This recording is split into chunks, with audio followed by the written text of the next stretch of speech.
digital di era digital seperti sekarang ini, di mana kayaknya kok konsumerisme, gaya hidup konsumtif makin gampang gitu, makin mudah aja gitu ya.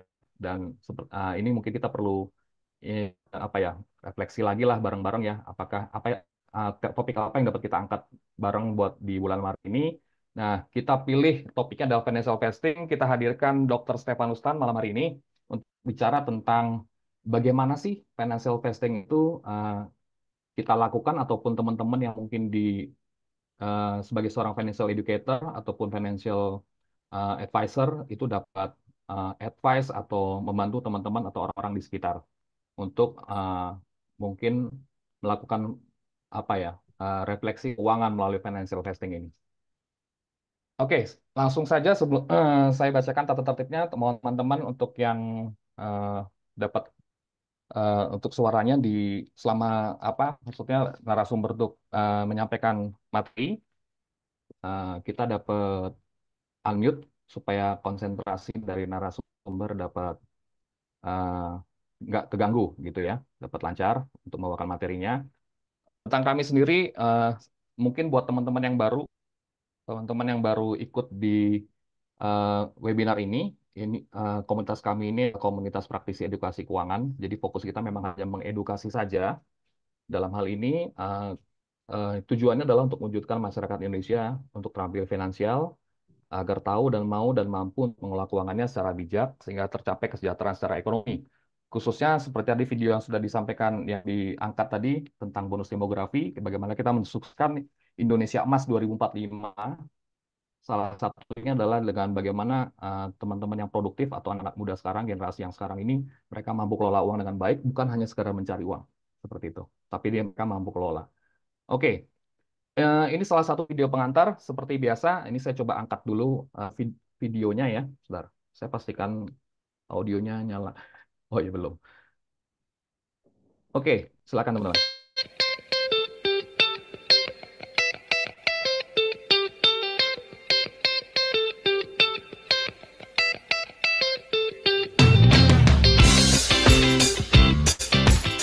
Orang-orang yang produktif itu jauh lebih banyak dibandingkan orang-orang yang non produktif, yaitu lansia dan anak-anak. Dan ini hanya terjadi satu kali dalam sejarah satu bangsa.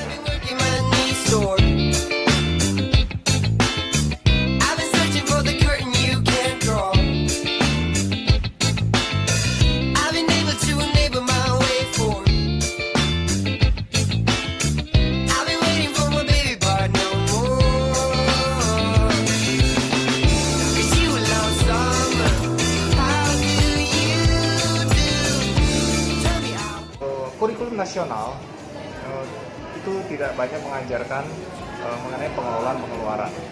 Hanya 7% masyarakat Indonesia yang ternyata mampu memahami cara mengelola keuangan yang baik. Lalu bagaimana sisanya?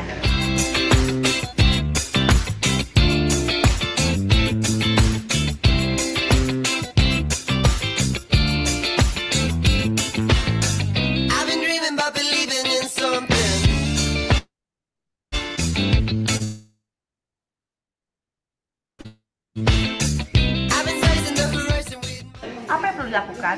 Seorang financial educator adalah jawabannya.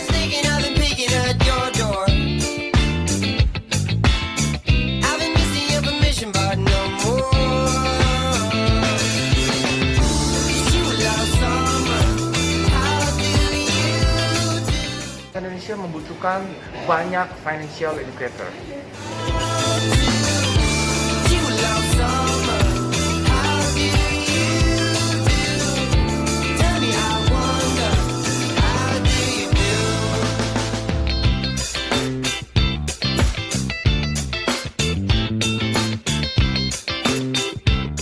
So guys, let's join us.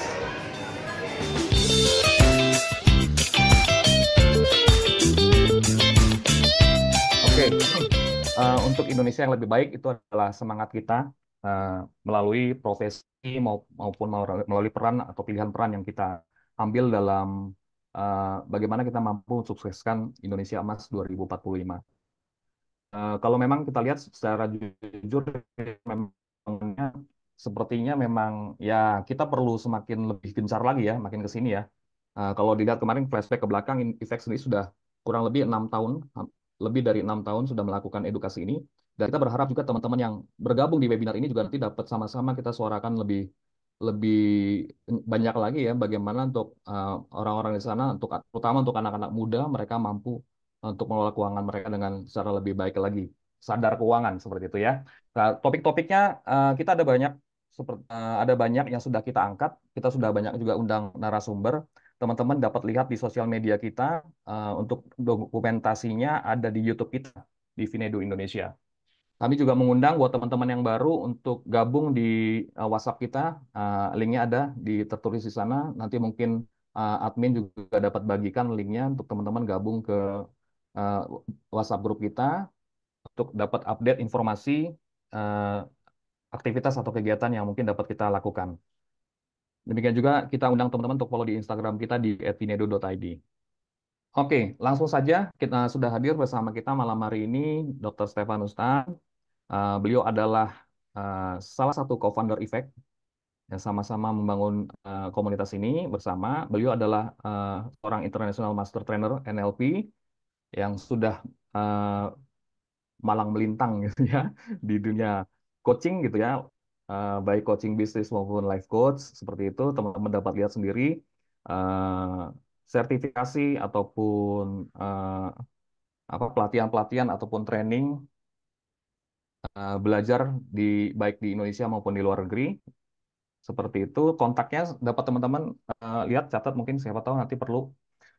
Silakan aja add IG-nya juga di dokter.stefanus.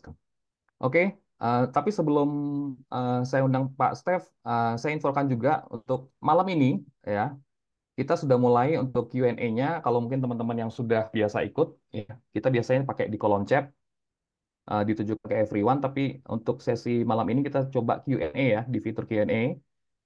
Jadi hanya kita utamakan pertanyaan yang ada di situ dulu gitu, yang ada di Q&A. Nanti kita akan bahas bersama, undangan open mic jika diperlukan juga nanti kita akan sampaikan juga.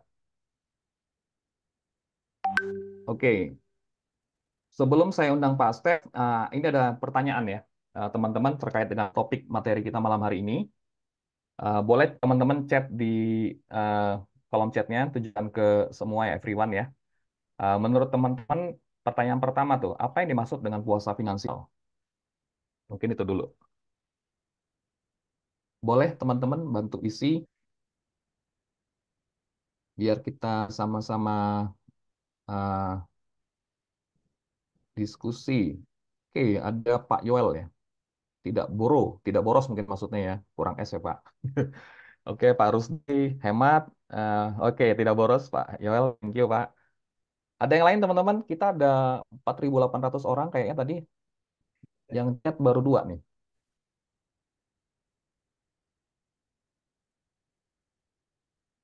Oke, menurut teman-teman, apa yang dimaksud dengan puasa finansial? Jadi ini mewakili nggak nanti ya topik bahasannya dengan harapan teman-teman gitu?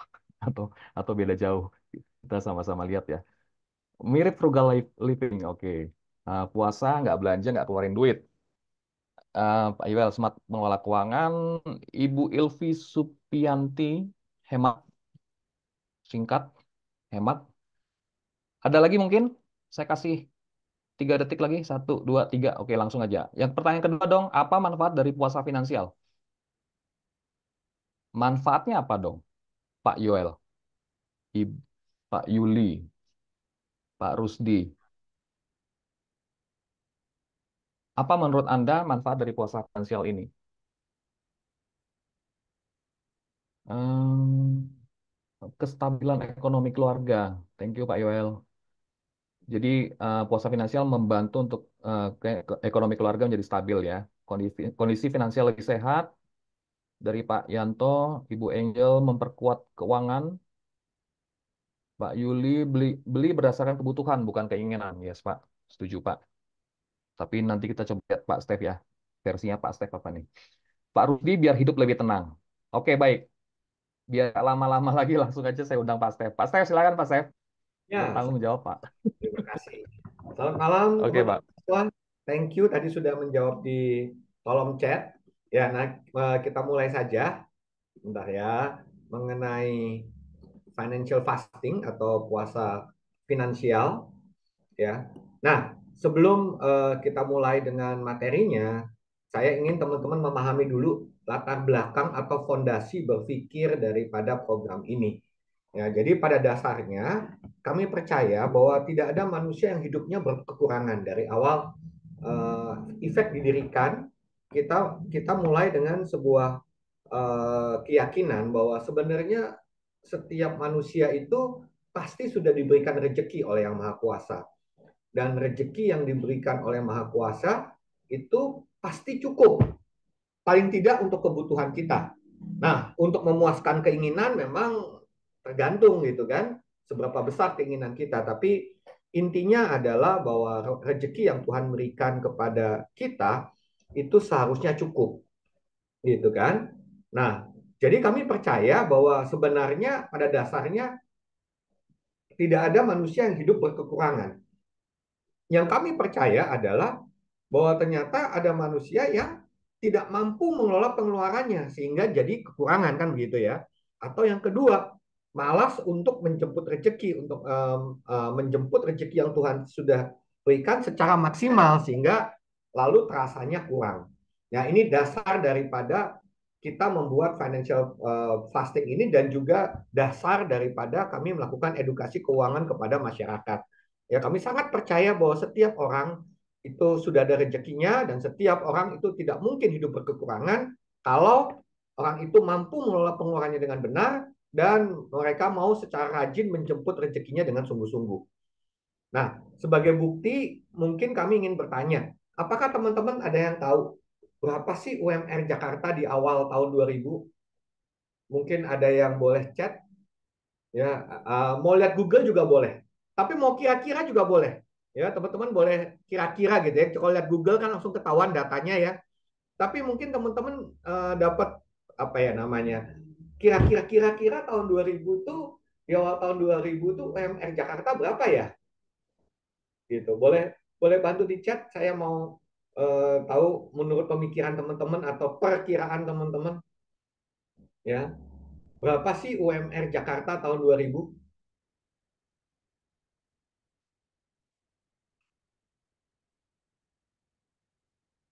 Ini kayaknya eh masih ngeliat Google dulu nih kayaknya. Oh, sudah ada jawaban banyak nih. Oh, 2 jutaan, 600.000, sekitar 1 jutaan, 7 juta. UMR tahun 2000 loh, Pak Yoel. Bukan UMR tahun 2024 kan sekitar 5 juta ya, Pak Daniel ya, kalau nggak salah ya. 600.000, 2 jutaan, 1,8, 280 sampai 300.000. Oh iya, yes, benar, Bu Selvi, bahwa UMR Jakarta tahun 2000 itu 286.000. Nah, 286.000 itu setara dengan kurang lebih 2 juta rupiah. Ya, jadi UMR Jakarta di tahun 2000 itu setara kurang lebih kalau di tahun 2024 itu dengan kita lihat inflasi itu sebenarnya hanya 2 juta saja. Nah, berdasarkan ini sebenarnya UMR Jakarta ya itu sudah 2 kali lipat lebih dari apa yang kita teman-teman dapatkan di tahun 2000 kemarin. Nah, tahun 2000 kemarin walaupun UMR-nya itu rata-rata 2 juta, sebenarnya banyak masyarakat Indonesia yang cukup gitu kan. Gitu.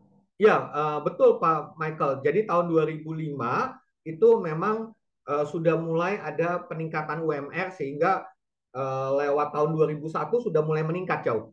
Tapi yang ingin saya sampaikan ke teman-teman adalah UMR Jakarta di tahun 2000 itu setara 2 juta dan ternyata waktu itu cukup. Kalau nggak cukup kan sudah banyak yang mati kelaparan kan begitu ya. Kurang lebih gambarannya begitu ya. Ya mungkin sudah ada apa namanya sudah ada demo besar-besaran. Ya, tapi ternyata cukup gitu kan. Cukup dalam arti kata orang masih mampu hidup dengan 2 juta. Nah, logika berpikirnya adalah kalau tahun 2000 masyarakat Indonesia cukup dengan 2 juta, harusnya kalau sekarang UMR-nya sekitar 4,5 sampai 5 juta, harusnya masyarakat Indonesia sudah lebih sejahtera. Setuju ya? Kita bicara logikanya kan begitu kan? Kalau dengan 2 juta cukup, berarti harusnya kalau UMR 4,5 sampai 5 juta harusnya sudah dapat nabung, sudah dapat investasi, ya, sudah dapat jauh lebih sejahtera dibandingkan tahun tahun 2000 gitu. Tetapi kenyataannya teman-teman, walaupun UMR sudah dinaikkan, tetap aja kita hidup dalam kekurangan. Tetap saja banyak masyarakat yang lalu tidak mampu sejahtera. Banyak orang yang lalu tidak mampu mempersiapkan masa depannya dengan lebih baik. Ya, kita bahkan punya beberapa data di Jakarta, ya, setiap kali UMR naik, ya, atau setiap kali kenaikan gaji, masyarakatnya bukan tambah sejahtera, tapi tambah miskin. Loh, kok bisa begitu ya tambah miskin? Iya, karena penambahan income itu bukan dipakai untuk menabung, penambahan income dipakai untuk menambah hutang. Karena kan kalau income-nya naik, otomatis kan plafon hutang bertambah. Begitu kan? Nah, plafon hutang bertambah sehingga jumlah hutangnya makin besar. Nah, kalau jumlah hutangnya makin besar, kita semua tahu, maka seseorang itu bukanlah menjadi makin sejahtera, tapi justru makin hidup dalam kemiskinan. Nah, berdasarkan ini, kami percaya bahwa ternyata sejahtera tidak tergantung dari berapa banyak income yang seseorang dapatkan. Ya, ini yang kita lalu pelajari, dan itu yang lalu kami yakini bahwa sejahtera itu ternyata tidak tergantung dari berapa banyak income yang kita dapatkan. Tapi sejahtera itu ternyata tergantung dari berapa pintar kita mengelola pengeluaran. Nah, jadi ini basic daripada pemikiran kita dalam kita lalu mengeluarkan yang namanya puasa finansial atau dalam kita melakukan edukasi keuangan. Saya yakin di sini ada banyak para financial planner yang juga ikut acara ini dan mungkin juga mengalami hal yang sama dengan kami. Ya, banyak pada waktu kita membantu seseorang di dalam mengatur keuangannya, ya, lalu ternyata masalahnya bukan dari income-nya kurang, tapi lebih banyak karena tidak mampu mengelola pengeluaran. Kami beberapa kali membantu orang, ya, untuk financial recovery. Nah, financial recovery itu apa? Itu adalah membantu masyarakat yang terjerat dengan hutang. Ya, banyak masyarakat yang beberapa sudah hampir bunuh diri, teman-teman. Ya, itu keluarganya mau cerai, ya, karena hutangnya sudah berlipat ganda, sehingga lalu terjadi perang dunia di dalam keluarga. Ya, kami membantu mereka untuk melakukan financial recovery supaya yang tadinya hutangnya sudah melebihi pengeluarannya pelan-pelan sampai akhirnya nol, bahkan mereka lalu mampu untuk menjadi sejahtera. Ya, ternyata kembali lagi bukan karena income-nya kurang. Kadang-kadang kita membantu mereka income-nya nggak nambah, ya, tapi karena kita bantu dengan mengelola pengeluarannya, akhirnya mereka mampu hidup dengan lebih baik, lebih sejahtera, ya, lebih sejahtera dalam arti kata pikiran jadi tenang. Pada waktu pikiran jadi tenang, otomatis kita bekerja lebih tenang. Kalau kita bekerja lebih tenang, maka otomatis income kita akan naik, ya teman-teman. Nah, jadi kesimpulannya apa sih?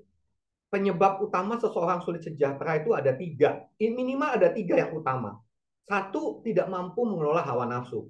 Ya, pada waktu hawa nafsu tidak dikelola, maka pengeluarannya menjadi tidak jelas. Artinya tidak terkelola.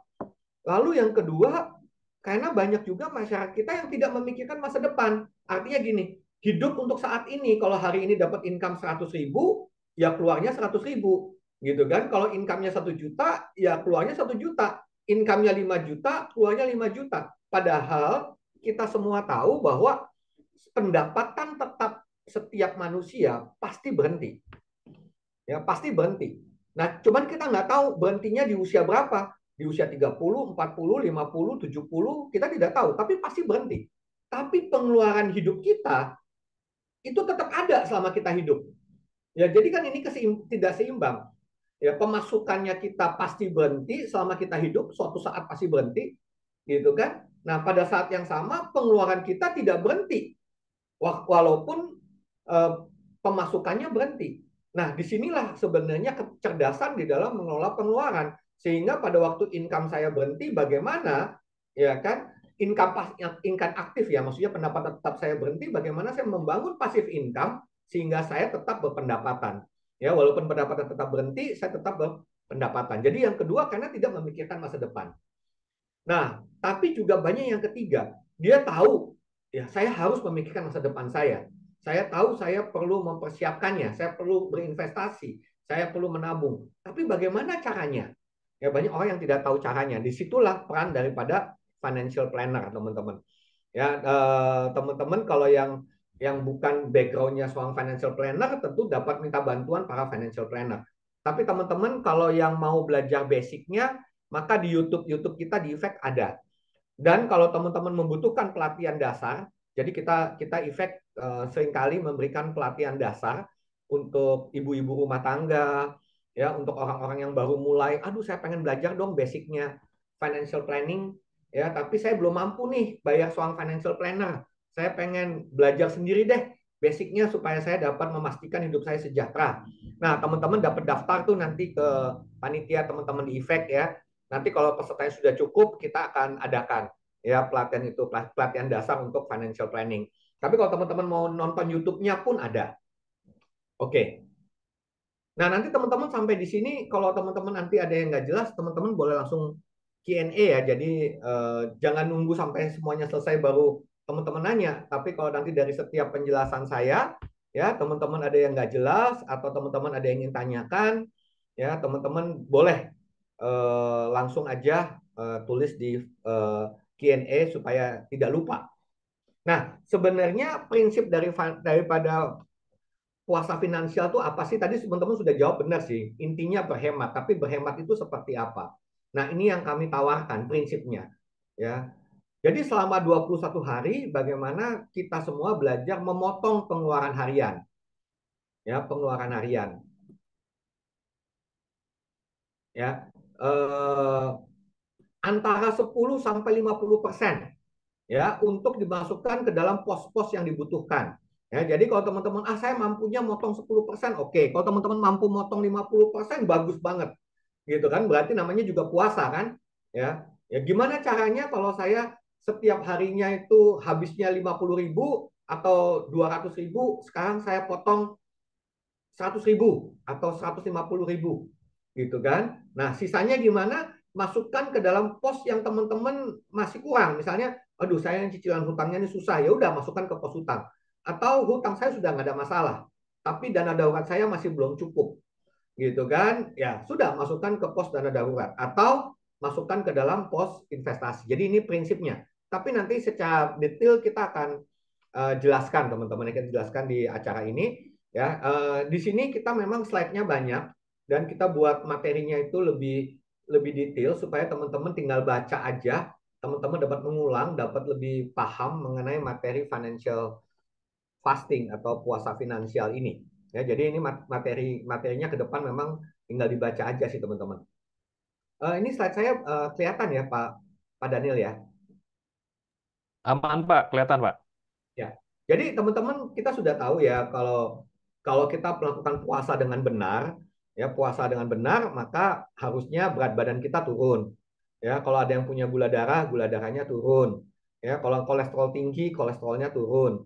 Ya, yang pasti puasa itu akan melakukan proses detox ya, detox tubuh kita, ya, hormon kita akan membaik, daya tahan tubuh meningkat. Nah, kalau itu semua terjadi pasti kita stresnya turun. Ya, lalu pola pikir, mental health menjadi lebih baik. Nah, itu kalau kita puasa puasa secara badan ya, puasa nggak makan. Tapi kalau kita melakukan puasa finansial, tadi benar. Ya, jadi apa sih manfaatnya? Yang pasti karena kita belajar menurunkan pengeluaran kita, maka pengeluaran pasti menurun. Ya, tagihan yang tadinya nggak terbayar mungkin jadi terbayar. Ya, hutang menjadi terbayar. Nah, pos keuangan untuk masa depan menjadi lebih sehat. Ya, teman-teman, kalau yang belum pernah mendengar bahwa kita ini punya program yang namanya MindWealth. MindWealth itu adalah 7 pos pengeluaran yang kita perlu kelola dengan benar. Ya, 7 pos pengeluaran yang kita perlu kelola supaya masa depan kita itu pasti sejahtera. Ya, kalau teman-teman mau tahu lebih banyak, nanti kembali lagi Anda boleh tanya ke panitia, nanti boleh masuk ke chat group ya bagi yang membutuhkan. Pak, saya mau tahu dong 7 pos itu seperti apa sih? Ya, pos masa depan tuh seperti apa, dana darurat tuh seperti apa? Ya, teman-teman WA aja, nanti kita akan tunjukkan linknya atau nanti kita akan bagikan materinya buat teman-teman. Ya, kalau perlu kita akan bikin pelatihannya buat teman-teman. Hari ini saya tidak tidak bahas itu karena kami berasumsi bahwa teman-teman sudah tahu. Ya, tapi kalau bagi yang belum tahu nanti boleh chat ke Efek, kita akan bantu teman-teman untuk membuat itu lebih lebih jelas. Ya, jadi yang pasti adalah tadi, kalau kita melakukan puasa finansial atau puasa keuangan, maka pos keuangan masa depan menjadi lebih sehat. Lalu dana darurat, ya kita perlu punya dana darurat minimal 3 sampai 6 bulan, itu udah minimal banget. Idealnya 6 sampai 12 bulan dari pengeluaran kita. Jadi kalau kita punya income 10 juta, ya pengeluarannya misalnya income kita 15 juta supaya gampang deh. Ya, pengeluarannya 10 juta, maka dana darurat yang bagus itu minimal 30 sampai 60 juta, artinya 3 sampai 6 bulan dari pengeluaran bulanan kita. Gitu kan? Itu minimal. Yang bagus adalah antara 60 sampai 120 juta dana darurat itu ada di tabungan kita yang liquid. Tujuannya apa? Tujuannya kalau pendapatan tetap kita tiba-tiba berhenti. Misalnya apa? COVID. Ya, waktu COVID kemarin kan pendapatan kita tiba-tiba berhenti. Beberapa pekerjaan itu pendapatannya langsung stop, teman-teman. Saya termasuk yang terkena dampak itu, teman-teman.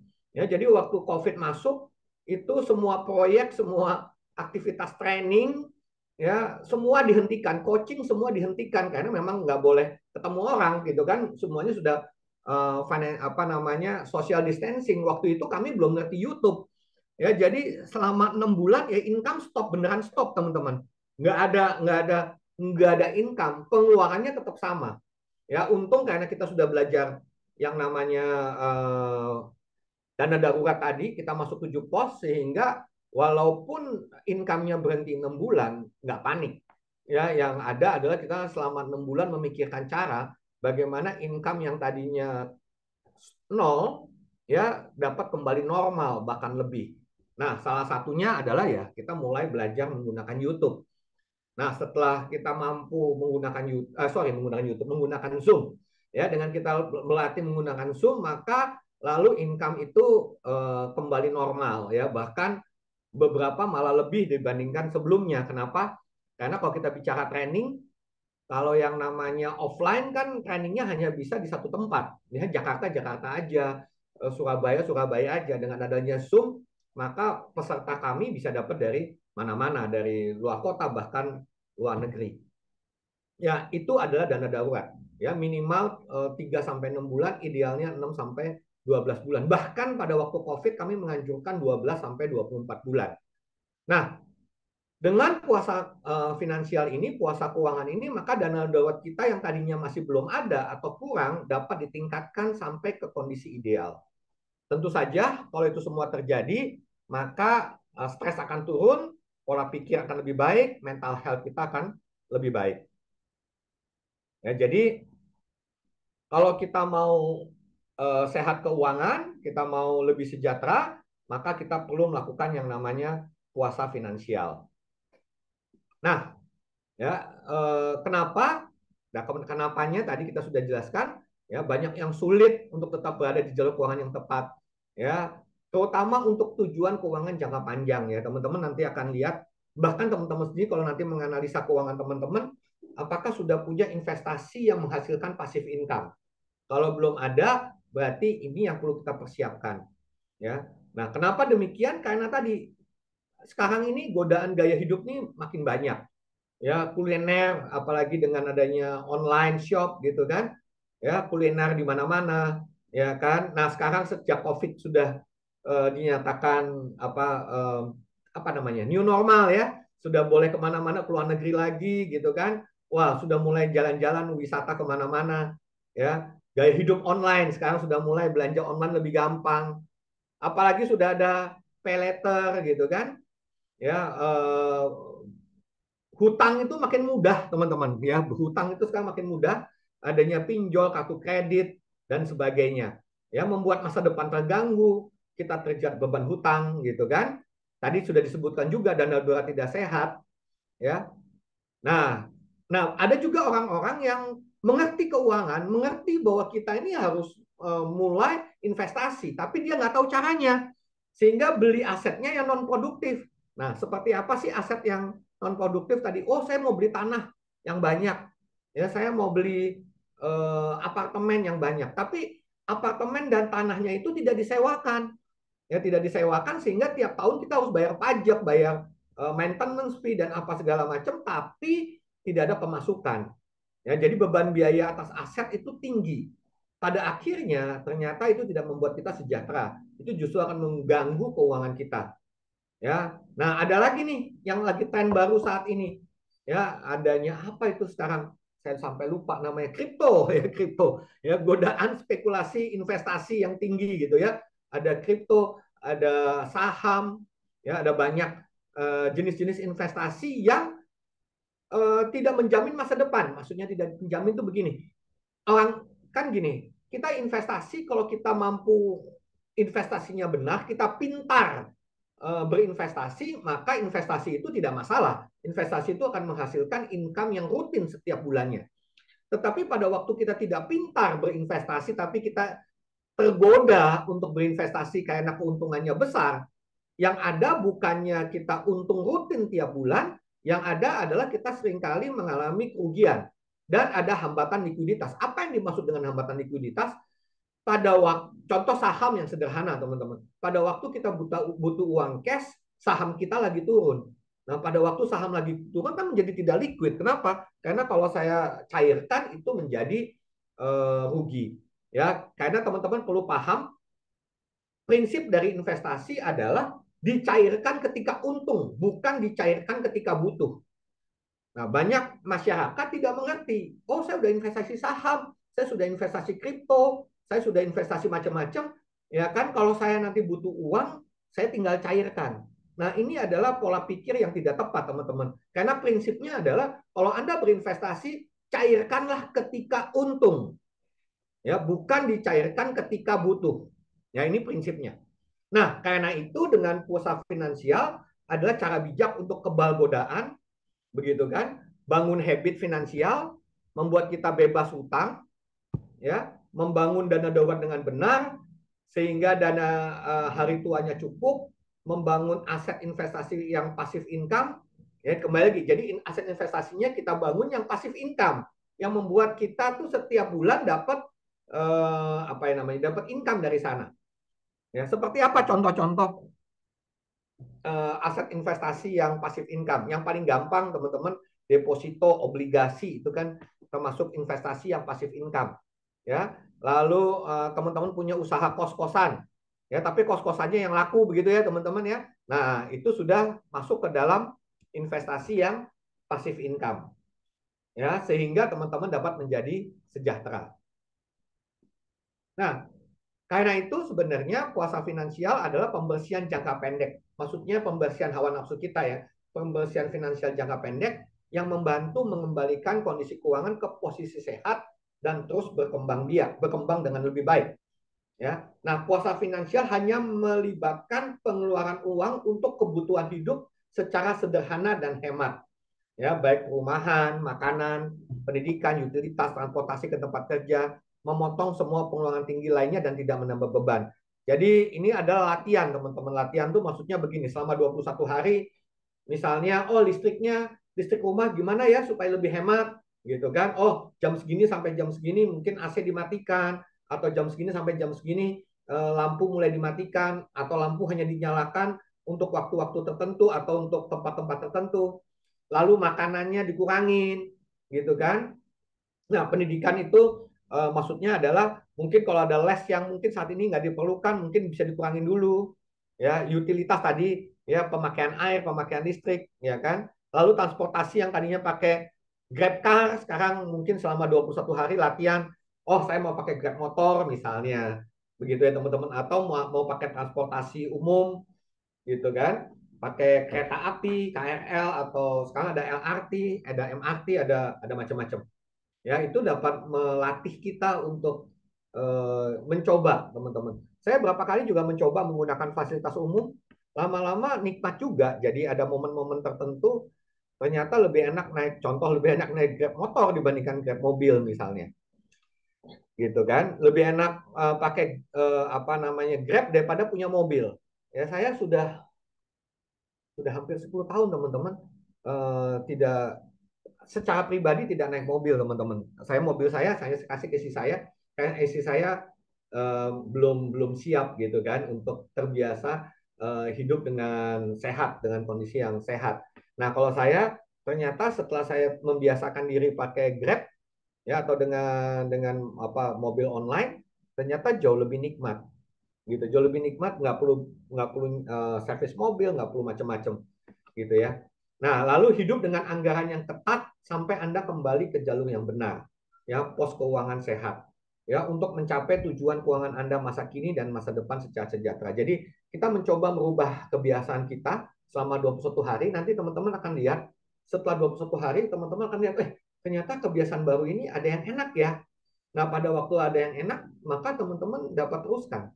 Ya, seperti tadi saya ceritakan, ya, saya dulu puasa 3 bulan saya nggak pakai mobil, gitu kan, tidak pakai mobil, saya hanya pakai kendaraan umum. Ternyata lebih enak. Sejak itu saya bahkan sudah nggak mau pakai mobil, teman-teman. Maksudnya nggak mau punya mobil pribadi, gitu kan, gitu, karena ternyata lebih enak. Ada banyak hal yang berubah, gitu loh, berubah. Dan pertama lebih hemat, lalu yang kedua ternyata secara keuangan lebih sehat, dan buat saya sendiri juga lebih nyaman dalam bekerja, begitu. Ya, terus puasa penting untuk melatih menahan godaan hawa nafsu dan membangun habit finansial yang sejahtera, mengembangkan pola pikir bijak untuk berpikir jangka panjang. Ya, sebelumnya saya suka makan apa ya namanya, ya makan biasa lah, boros gitu ya teman-teman. Tapi kadang-kadang kemarin sempat puasa hanya makan banyak sayur, banyak apa namanya, buah, gitu kan, 21 hari. Badan lebih enak. Nah, begitu badan lebih enak, akhirnya yang terjadi, makanan saya sekarang berkurang jauh. Yang tadinya makan 1-2 piring, sekarang makan nasi cuma setengah setengah piring gitu teman-teman. Ya, yang tadinya makan banyak jadi berkurang gitu kan. Karena ternyata dengan makan buah, makan sayur, makan salad, badan lebih enak dan ternyata nafsu juga berkurang dengan sendirinya. Jadi teman-teman silahkan teman-teman mencoba berpuasa 21 hari. Ya, apapun yang teman-teman mau lakukan, nanti lihatlah setelah 21 hari mana habit Anda berubah yang membuat Anda lebih nikmat. Gitu kan? Jadi puasa penting untuk melatih menahan godaan hawa nafsu, membangun tadi habit finansial sejahtera, dan mengembangkan pola pikir bijak untuk berpikir jangka panjang. Kenapa? Kembali lagi. Ya, ini prinsipnya. Karena rezeki diberikan Tuhan untuk dikelola dengan tanggung jawab selama masih produktif, selama kita masih mampu kerja. Ya, sehingga dapat sejahtera walaupun sudah tidak produktif. Ini ya. Banyak orang mengelola keuangan tanpa tanggung jawab, tadi saya sudah ceritakan, dan mereka tidak memikirkan masa depan. Beranggapan bahwa masa depan akan selalu ada income. Begitu ya teman-teman. Banyak orang tidak mau memikirkan itu. Dan ini yang kita perlu terus-menerus melakukan edukasi.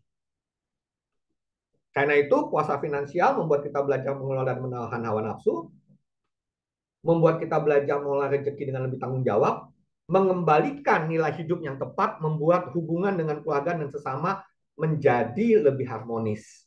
Ya, teman-teman, jadi lebih harmonis otomatis karena lalu kita sudah tidak lagi boros. Ya, tapi kembali lagi puasa finansial perlu tepat caranya agar sesuai dengan kondisi keuangan saat ini dan tujuan keuangan masa depan. Karena apa? Karena kondisi keuangan setiap orang tidak sama. Ya, banyak yang gali lubang tutup lubang, ya, banyak yang punya tabungan tapi cepat habis buat konsumtif. Ya, kalau nabung pun hanya buat jalan-jalan dan beli hobi itu ya tadi, beli mainan, beli macam-macam teman-teman, kan sekarang hobi orang aneh-aneh ya teman-teman. Gitu kan? Sehingga banyak yang terjerat dengan hutang bunga tinggi. Banyak yang kesulitan uang cash saat ini karena uangnya ada di aset yang sulit dijual atau investasi yang lagi rendah nilainya.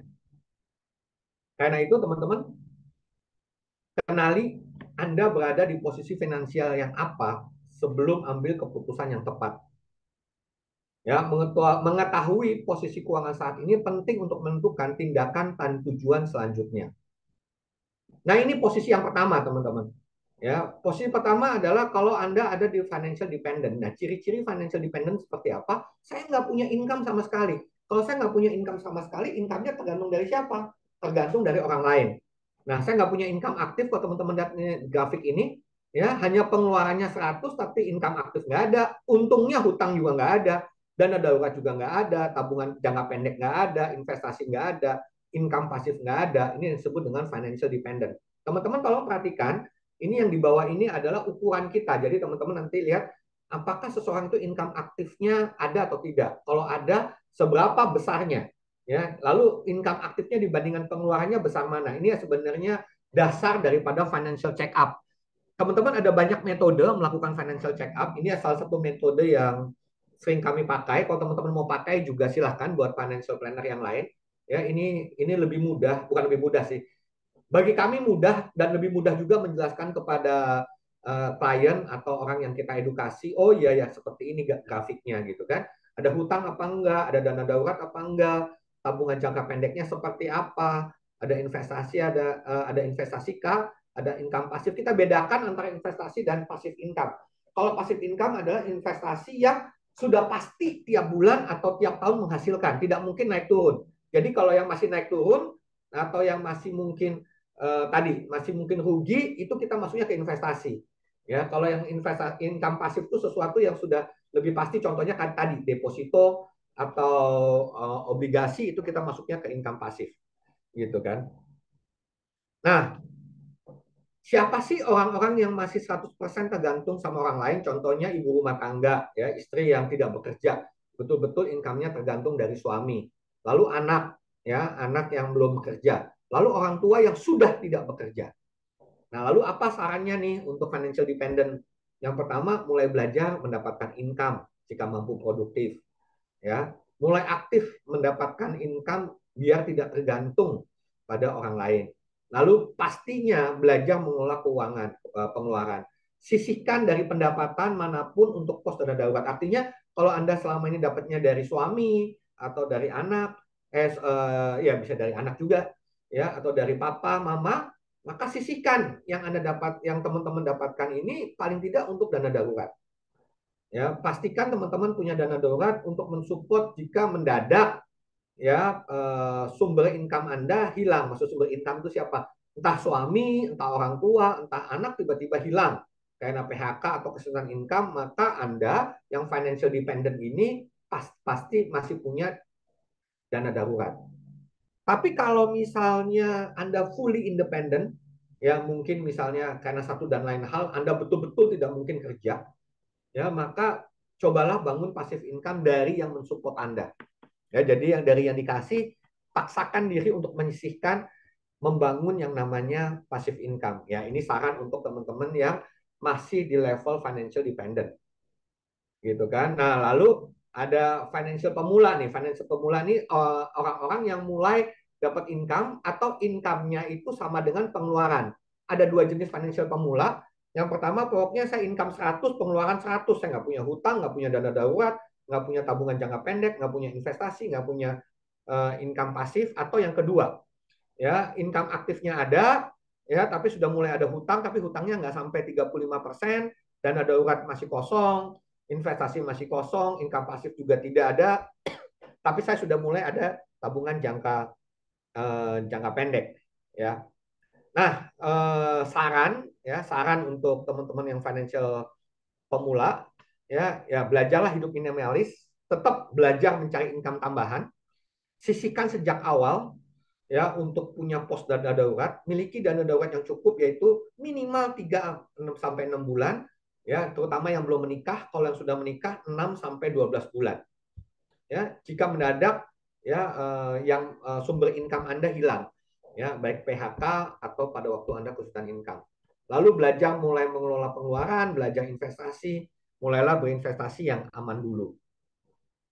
Oke, nah ini yang ketiga adalah financial unstable. Ada 3 jenis financial unstable, jadi tidak stabil. Ya, dia income aktifnya 100, pengeluarannya 40. Bagus ya. Sebenarnya pengeluaran kan idealnya maksimum 45% dari income-nya kita. Tapi hutangnya 40, harusnya kan minimalnya di bawah 35. Ya kan, ada dana daruratnya belum sempurna, sudah mulai ada tabungan jangka pendek. Ini yang pertama. Ya, lalu yang kedua, ini adalah yang income-nya besar tapi tidak stabil. Kadang-kadang besar, kadang-kadang kecil income-nya. Gitu ya. Jadi ada orang-orang yang hidupnya berdasarkan komisi sehingga kadang dapat, kadang enggak. Nah, sama, dia sudah punya pengeluarannya 40, hutangnya di atas 40, di atas 35%, sudah ada darurat dan tabungan jangka pendek.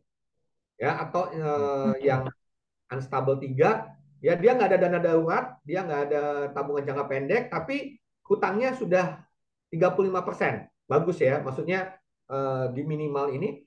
Dan dia sudah mulai ada investasi. Tapi dana darurat nggak ada, teman-teman. Kalau dia nggak ada dana darurat, kembali lagi. Begitu income-nya hilang, hidupnya akan bermasalah.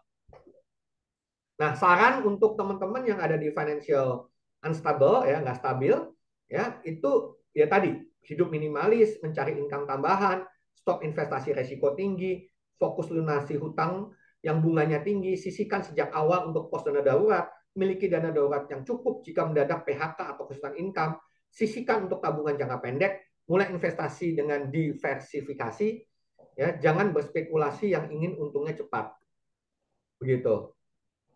Nah, 57, Pak. oh oke, thank you. Ya, nah lalu yang lain adalah financial underwater atau sesek. Kenapa sesek?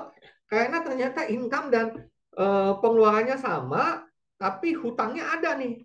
Ya, walaupun hutang bahkan sudah di atas 40, gitu kan? Nah ini yang orang-orang yang hidup dengan gali lubang tutup lubang, nggak punya dana darurat, tabungan kosong. Ya, ada lagi yang lain menyesakan hutangnya bahkan tinggi banget teman-teman.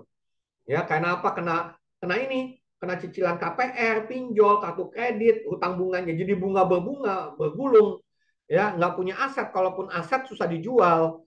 Ya kan, resiko tinggi kena PHK. Apalagi kalau dia punya resiko tinggi kena PHK.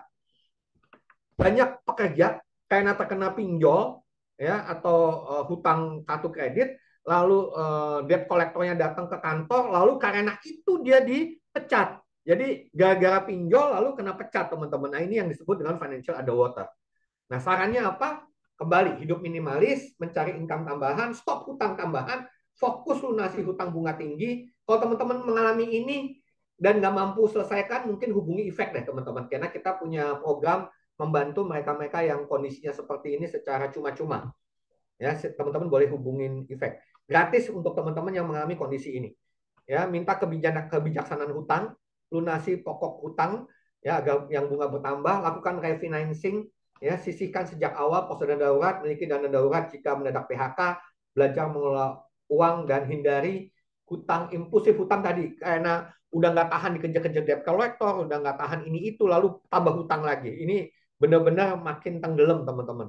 Selalu ada cara, selalu ada harapan bagi teman-teman yang ada di sini. Dan itulah kenapa Efek ada teman-teman. Jadi nggak perlu khawatir, Anda nggak sendirian. You are not alone. Dan kami siap untuk mendampingi teman-teman. Oke. Nah, usahakan kita masuk kepada financial stability. Financial stability seperti apa? Bentar ya. Nah, kayak gini teman-teman ya. Income-nya sudah 100, terus pengeluarannya sudah menurun ya, lebih sedikit daripada income aktif, hutangnya di bawah 35%, dana daruratnya sudah sesuai dengan standar ya, 3-6 bulan sebagai yang single, 6-12 bulan bagi yang sudah menikah, sudah ada tabungan jangka pendek, sudah ada investasi ya, walaupun belum berupa passive income ya. Nah, financial stable itu ada dua jenis ya, ada yang dana daruratnya tinggi ya, tabungannya jangka pendeknya ada tapi investasi nggak ada, atau yang kedua tadi ya, dana darurat investasi ya, nanti teman-teman baca sendiri. Nah sarannya apa? Pengeluaran jangan bertambah ya, mencari income tambahan tetap, walaupun kita sudah stabil tetap cari income tambahan, stop hutang tambahan, mulai belajar investasi, mulai investasi dengan diversifikasi resiko sesuai dengan resiko dan kebutuhan, mulai belajar investasi yang menghasilkan income pasif. Teman-teman, kalau teman-teman perhatikan, kita selalu mengatakan cari income tambahan. Karena zaman sekarang kita ini sudah tidak lagi apa ya, sudah bukan zamannya kita menggantungkan hidup dari satu jenis pendapatan. Ya, teman-teman harus mulai punya 2 atau 3 jenis pendapatan. Ya, misalnya Anda karyawan kerja di kantor, sorenya mulai nge-Grab misalnya, atau Anda mulai belajar untuk jualan online atau apapun teman-teman, tapi mulailah Anda punya 2 atau 3 jenis income, sehingga kalau satu berhenti teman-teman masih punya yang lain. Itu kenapa kami selalu menganjurkan mencari income tambahan.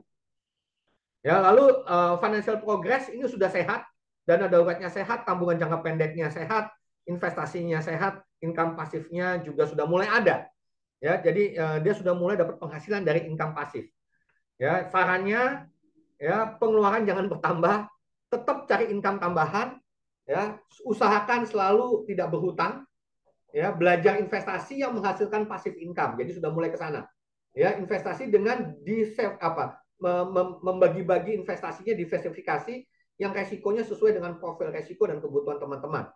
Ya, fokus bangun investasi yang menghasilkan income pasif. Kalau teman-teman punya aset, kelola asetnya dengan benar, usahakan aset-aset teman produktif. Ya, nah, supaya teman-teman masuk tadi dari yang financial progress menjadi financial freedom. Ini tujuan kita, teman-teman. Apa tuh tujuan kita financial progress? Sudah nggak ada, kalaupun kita sudah nggak punya income aktif, ya pendapatan tetap kita berhenti, hasil daripada pasif income kita itu sudah mampu menggantikan income aktif. Sehingga lalu pengeluaran kita ditopang dari income pasif kita.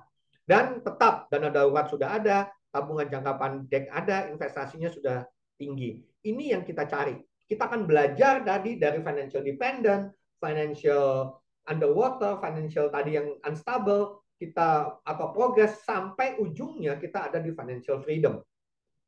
Ya, ada saran untuk financial freedom, tetap ada fokus belajar investasi yang menghasilkan passive income, investasi tetap ya melakukan diversifikasi resiko sesuai dengan profil resiko dan kebutuhan, fokus bangun investasi yang menghasilkan income pasif. Ajarkan, nah kita di sini mulai ngajarkan generasi berikut mengenai financial yang sehat, kekayaan itu seperti apa, bangun next generasi, terutama generasi kita ini yang sekarang lagi ledakan demografi, supaya generasi kita ini semuanya sudah siap dengan passive income. Nah, ada lagi nggak yang lebih tinggi daripada financial freedom? Ada, yang kita sebut sebagai financial abundance. Apa itu? Income pasifnya sudah sedemikian besarnya, ya sehingga pengeluaran kita pun jadi kelihatan kecil, teman-teman. Ya, jadi kalau pendapatan dari income pasif Anda misalnya setiap bulan 10 miliar, pengeluarannya 1 miliar, nah Anda sudah ada di financial abundance. Ya, dana daruratnya ada, sudah nggak terlalu perlu banyak-banyak. Kenapa? Karena income pasifnya sudah sangat-sangat besar. Begitu teman-teman. Ya, sarannya untuk yang sudah sampai di sini, ajarkan generasi berikutnya. Jadi teman-teman yang sudah ada di level ini, silahkan bantu teman-teman yang lain atau anak-anak supaya generasi kita, ya generasi sekarang ini, Gen Z ini mempunyai financial abundance. Ya, kalau boleh tahun 2045 masuk Indonesia emas, kita sudah masuk generasi emas adalah generasi financial abundance. Mungkin nggak? Mungkin kalau kita pandai mengolah pengeluaran, teman-teman. Nah, karena itu penting untuk mengetahui posisi, untuk kita tahu tujuan dan tindakan dan tujuan selanjutnya. Bagaimana caranya? Ini dia financial fasting atau puasa financial. Tadi prinsipnya sudah saya jelasin di awal, teman-teman. Ini detailnya, teman-teman boleh baca.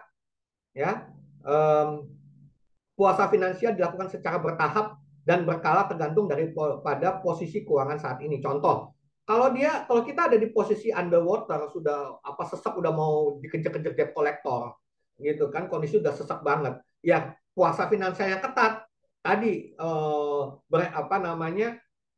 pengeluaran hariannya ya 50% gitu kan. Kita latih 50%, jangan 10% kan gitu. Ya. Lalu posisi lainnya dapat secara bertahap dan berkala sambil belajar keuangan dan investasi. Ya, puasa finansial minimal 21 hari, teman-teman, untuk bangun habit finansial. Nah, ini jenis yang ringan tadi. Ya, kalau dia bukan di financial underwater. Ya, memotong 10-20% pengeluaran harian, masukkan ke pos yang dibutuhkan. Yang dibutuhkan apa? Dana darurat, pos hutang, pos investasi. Ya, gimana caranya? Kurangin kesenangan. Ya, bulan ini nggak beli pakaian atau sepatu baru untuk keinginan. Nonton bioskop yang tadinya seminggu sekali jadi sebulan sekali. Ya, nonton TV, ya TV media tuh, Netflix kan ada macam-macam tuh. Netflix video nanti ada apa? Ya, kita punya 3, jadinya cuma 1 gitu ya teman-teman. Latihan dulu selama 21 hari. Biasanya minum kopi di kafe, sekarang buat sendiri gitu kan. Mengurangi cemilan, makanan minuman lebih sederhana, ya air putih bawa dari rumah, bawa air galon gitu ya. Tidak nambah hutang tapi mulai membayar hutang agar bunga menurun. hindari atau kurangi hutang ya supaya hutang menjadi sehat. Kembali lagi, belajar cari income yang murah secara online. Dan tahan godaan belanja online. Ini lagi rame, teman-teman. Ya, belanja online ini seringkali justru menjadi racun. Ya, racun rasa madu begitu ya, teman-teman. Nah, ini yang tahap sedang, memotong 21 sampai 40% pengeluaran harian. Masukkan kembali ke pos yang dibutuhkan, dana darurat, pos hutang, pos tabungan jangka pendek dulu. Budget makanan, ya misalnya saya sehari 30.000, sekarang dipotong jadi 20.000, ya kan? Dan 2 kali sehari, yang tadi saya makan 3 kali sehari, coba 2 kali sehari, gitu teman-teman ya.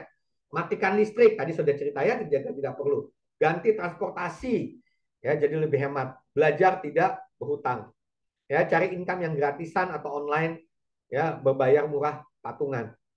Nah ini yang saya bilang tadi, ini khusus untuk yang underwater nih, kalau teman-teman udah sesak napas gitu ya, belajar memotong 40 sampai 50% pengeluaran harian. Ya, masukkan ke pos dana darurat, pos hutang, tabungan jangka pendek saja. Utamakan kehidupan dasar saja. Ya, contoh kalau boleh transportasinya jalan kaki, cari tebengan. Ya, mungkin mulai belajar transportasi massal super murah. Budget makanan 1 kali sehari sangat sederhana.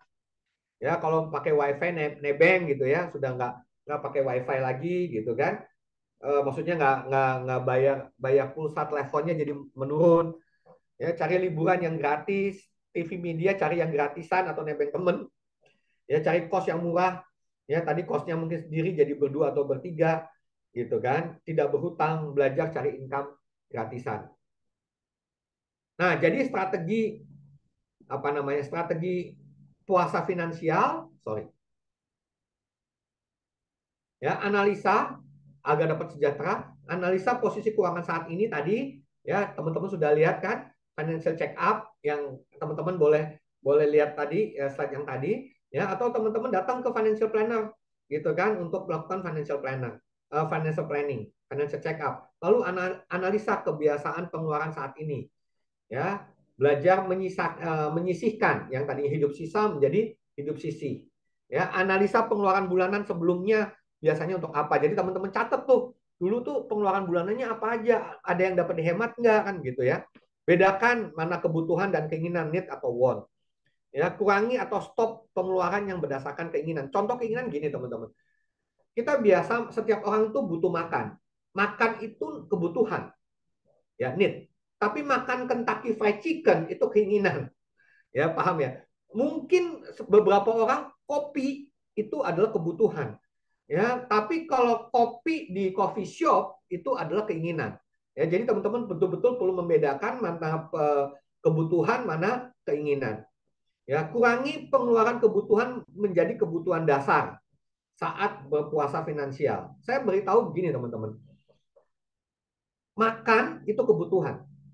Nah, kebutuhan dasar itu adalah kebutuhan yang gini, makanan yang paling murah yang sehat. Contohnya, yang sehat itu hanya makan nasi sedikit, tahu, tempe, sayur. Ya, itu sudah sehat. Budgetnya mungkin 15.000. Tapi tahu, tempe, sayur nggak enak. Saya mau tambah daging. Nah, itu sudah keinginan, teman-teman. Sudah tambahan. Gitu kan. Saya mau dagingnya daging yang empuk. Nah, itu sudah lebih lagi, itu namanya keinginan. Tapi kalau namanya dasar itu ya tadi, yang penting sehat, gitu kan. Tapi mungkin tidak terlalu enak di lidah. Ya, itu namanya kebutuhan dasar. Ya, lalu buat anggaran. Ya, dapatkan uang langsung sisihkan ke pos yang diperlukan. Ya, dapat uang jangan dipakai dulu, baru sisanya ditabung. Tapi kalau dapat uang, sisihkan dulu untuk investasi dana darurat, baru sisanya dipaksakan cukup. Itu yang namanya belajar berubah dari hidup sisa ke hidup sisih. Ya, belajar berubah kebiasaan. Ya, kalau kebiasaan sisa tadi dapat uang, saya belanjakan, sisanya ditabung. Ya, hidup sisih, saya dapat uang, saya sisihkan dulu untuk ditabung, sisanya saya paksakan cukup untuk 1 bulan. Ya, itu namanya belajar untuk merubah kebiasaan. Begitu. Ya, catat pemasukan dan pengeluaran, lalu melakukan evaluasi. Ya, puasa tadi minimal 21 hari, istirahat 1-2 minggu, analisa. Kalau Anda mau mulai lagi silahkan. ya, atau bangun habit tadi, ya, bangun habit finansial dari hasil puasa Anda. Tapi kalau Anda mau puasa finansial ini dijadikan habit, silahkan, ya, lakukanlah puasa finansial secara berkala, ya. Nah, strategi selama puasa, jangan belanja saat lapar. Sebelum belanja, pikirkan ini keinginan atau kebutuhan. Bawa uang pas, dipisah-pisah. Ya, tetap bawa dana darurat ke kas yang terpisah. Jadi teman-teman, dana darurat itu betul-betul ditaruh di tempat yang betul-betul hanya dikeluarkan pada waktu darurat. Hindari kartu kredit kecuali sangat terpaksa untuk kebutuhan darurat. Jika terpaksa melebihi anggaran, perkuat puasa finansial dengan potong anggaran lainnya.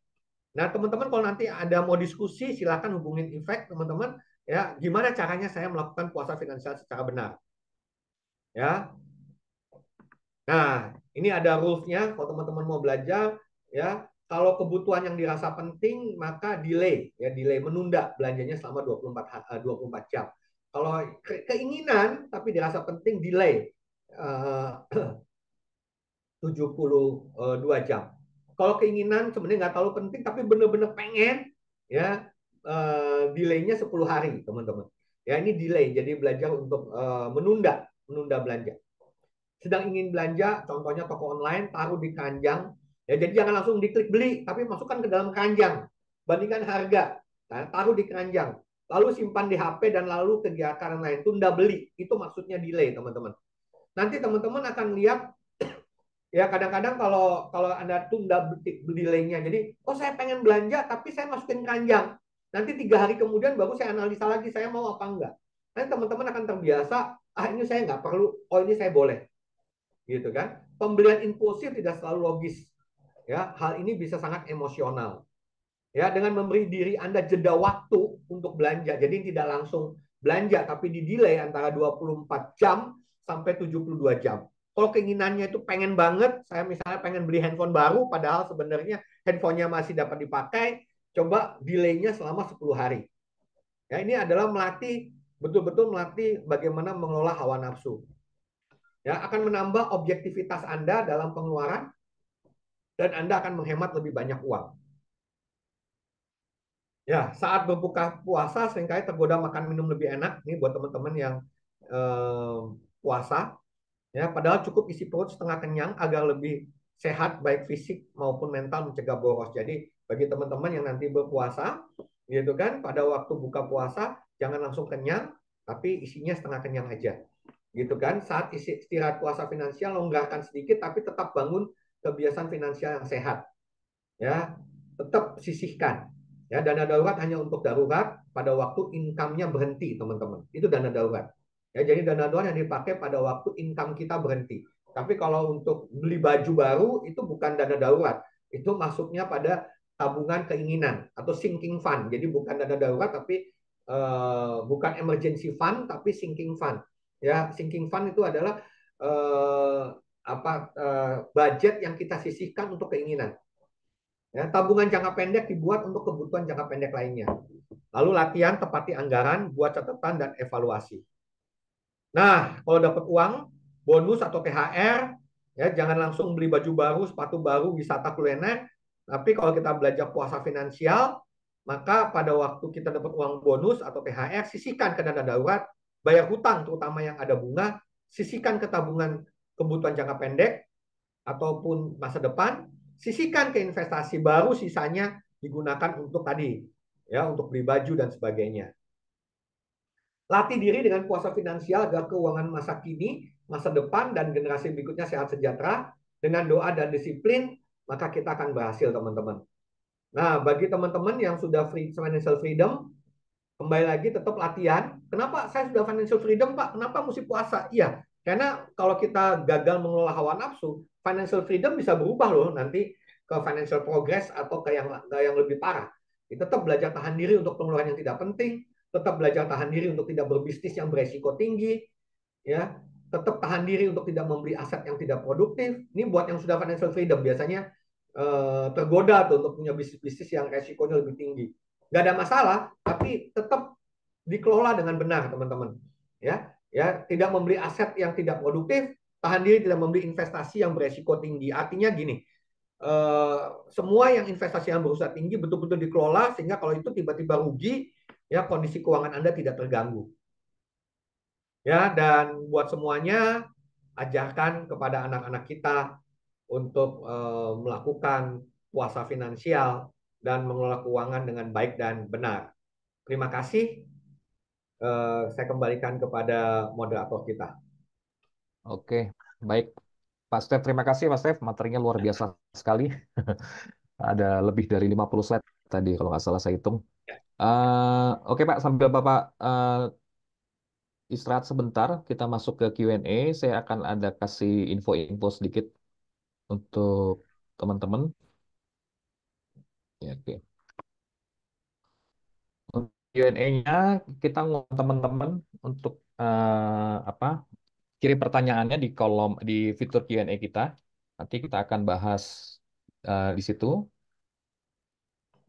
Kalau tadi sekian lama ya, pasti udah sampaikan materinya, pastinya pasti muncul pertanyaan atau hal-hal yang mungkin ingin didiskusikan seperti itu. Terutama buat teman-teman yang mungkin selama ini aktif sebagai seorang financial educator ataupun financial planner di lapangan gitu ya Pak.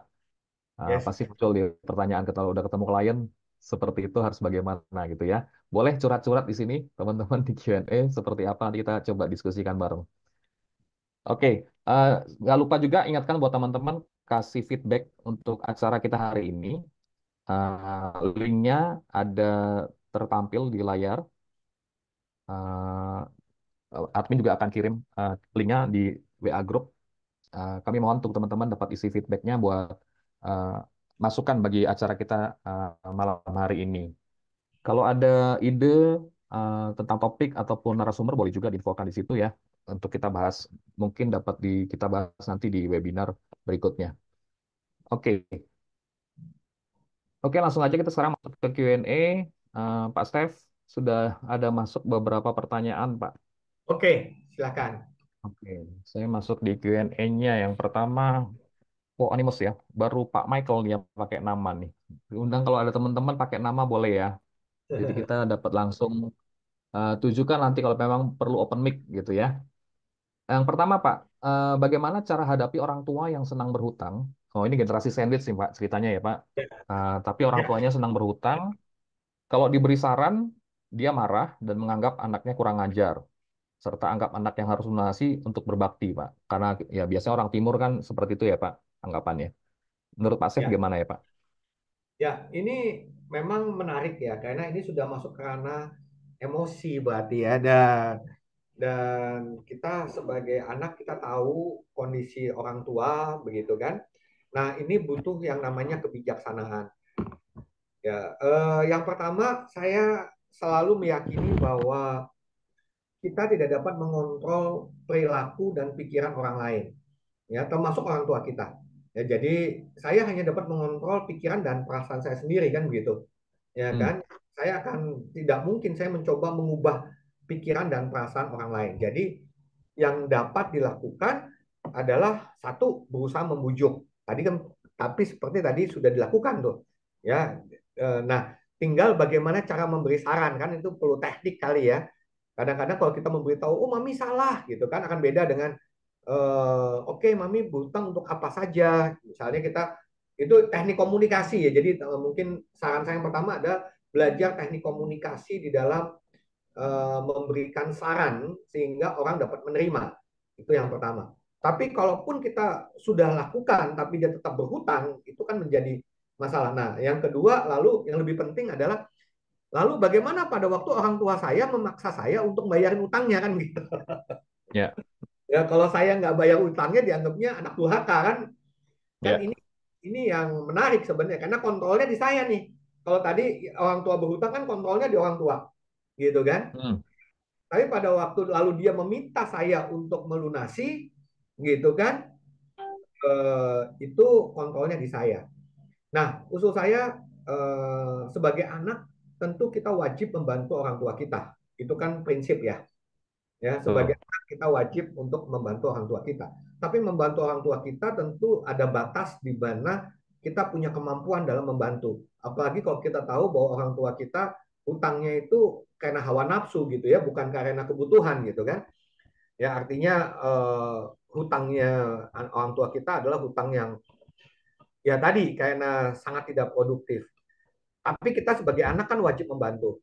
Nah, saran saya adalah teman-teman budgetkan, gitu kan, Hmm. budgetkan. Jadi memang ini untuk bayar utang orang tua, ini untuk sejahtera dan segala macam. Jadi masuk di dalam anggaran. Nah, nanti Hmm. kalau orang tua minta bantuan, ya Anda kirim yang budget itu. Kalau dia minta lebih, baru minta tolong, minta maaf, kan gitu. Mau Hmm.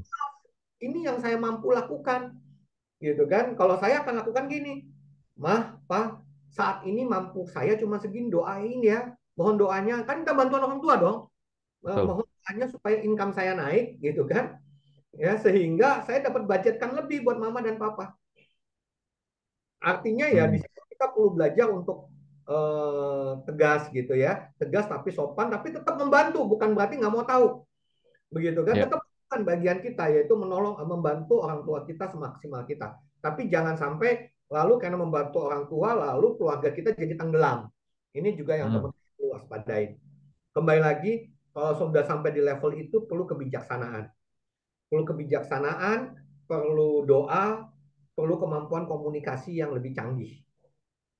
Mungkin sementara jawaban saya itu, Pak Hmm. Daniel, untuk yang Oke, pertama. Pak.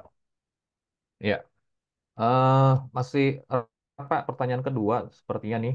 Eh, Bagaimana kalau menghadapi saudara, Pak, yang nggak mau bantu orang tua tadi, yang kesulitan dana, dan malah minta kakak tertua yang tanggung, oh, dibebankan ke kakak tertua. Karena adik-adiknya punya dengan alasan punya banyak kebutuhan dan yang lebih tua yang harusnya lebih tanggung jawab, sedangkan kakaknya punya banyak tanggung jawab. Sama ya Oke, Pak, kurang lebih. Komunikasi juga nih Pak ceritanya. komunikasi. Tapi menarik ya kalimatnya adalah bagaimana cara menghadapi saudara yang tidak mau bantu orang tua, kan begitu ya pertanyaannya kan? Betul. Ya, dalam arti kata teman-teman begini, saya belajar di dalam NLP gitu kan, bahwa saya tidak berekspektasi pada orang lain. Jadi kalau saya berharap gini, kalau kebahagiaan saya bergantung dari ucapan dan tindakan orang lain, itu adalah sumber penderitaan. Hmm. Gitu ya. Jadi kalau saya berharap saudara saya bantu orang tua saya, itu jadi penderitaan buat saya, kan jadi menyakitkan buat saya, kan begitu ya.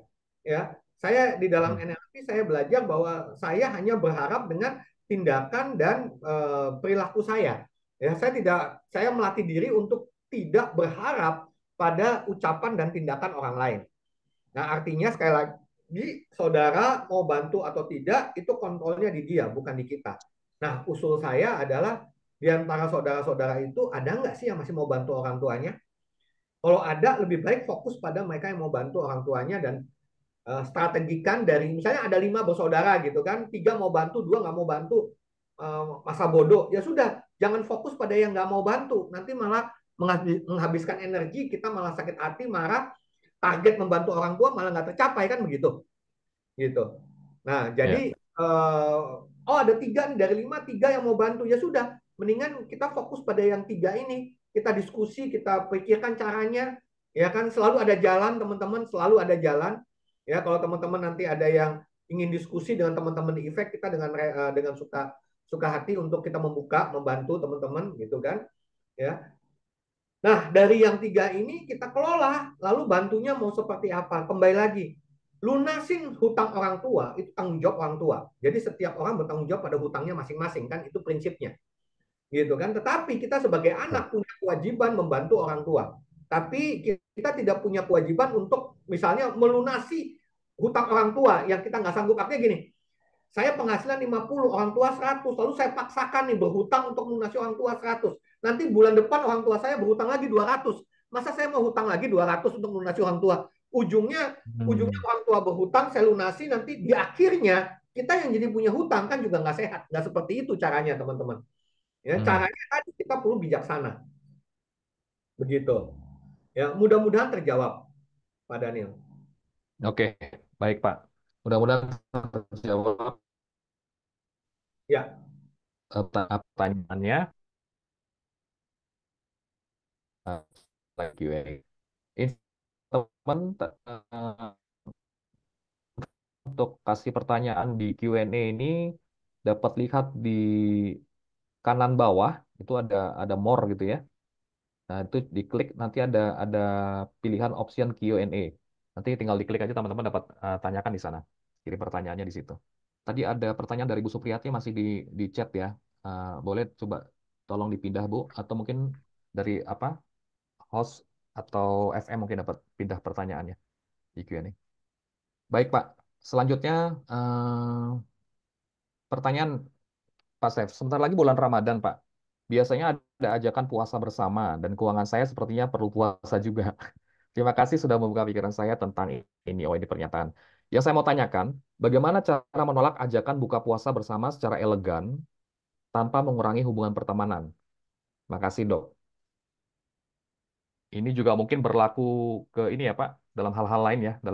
Kita bersosialisasi kadang-kadang kita harus ikut tren dari apa kelompok kita gitu, Pak. Itu gimana, Pak, ngatasinnya? Ya, oke. Kembali cara menolak itu kan tekniknya banyak, Bu. Saya tidak dapat ngajarin karena kan saya juga nggak tahu kondisinya seperti apa, ya kan. Tetapi kembali kadang-kadang kita juga butuh bersosialisasi. Jadi mungkin kita juga perlu membudgetkan, kasarnya begitu ya, kita perlu membudgetkan Hmm, uang buka puasa untuk pertemanan kan begitu. Ya, nah ya, tapi lalu mungkin yang tadinya budgetnya mungkin 200 kan kita kurangin jadi 100 atau 50. Nah, lalu dari situ bagaimana cara menolaknya gitu kan?